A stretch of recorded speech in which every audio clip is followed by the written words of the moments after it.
আমি আপনার রক্তের সম্পর্কের কেউ না, তারপরেও কিছু উপদেশ দেই, মেনে চলার চেষ্টা করবেন। জুতা সেলাই বা রং করতে চাইলে মেরামতকারীর দোকানের সামনে পা বাড়িয়ে দিবেন না, বরং জুতাটা খুলে নিজেই একবার মুছে দিবেন। কখনো কাউকে কামলা, কাজের লোক বা বুয়া বলে ডাকবেন না।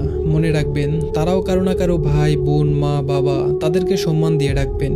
বয়স, শিক্ষা, পদ বা পদবীর দিক দিয়ে হলেও কেউ ছোট হলে কখনো কাউকে ছোট করে দেখবেন না, নাইলে আপনিও নিজেই ছোট হয়ে যাবেন।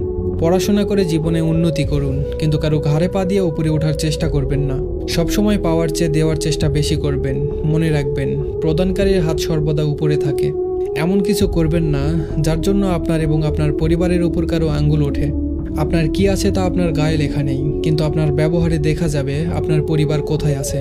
আপনি ছেলে হয়ে থাকলে কখনোই মার কথা শুনে বউকে আর বউয়ের কথা শুনে মাকে বিচারের কাঠগড়ায় দাঁড় করাবেন না, কারণ আপনি কাউকে ফেলে দিতে পারবেন না। কারো বাসায় দাওয়াত খেতে গেলে খাবার নিয়ে সমালোচনা করবেন না। মনে রাখবেন, কেউ ইচ্ছে করে অসৎ করার চেষ্টা করে না। শ্বশুর কিংবা শাশুড়িকে ঠিক ততটাই সম্মান করবেন যতটুকু সম্মান আপনি আপনার মা বাবাকে করেন। সবসময় ভদ্র এবং নম্রভাবে চলবেন এবং কথা বলবেন, কিন্তু অন্যায়ের সাথে কখনো আপোষ করবেন না। ধন্যবাদ সবাইকে।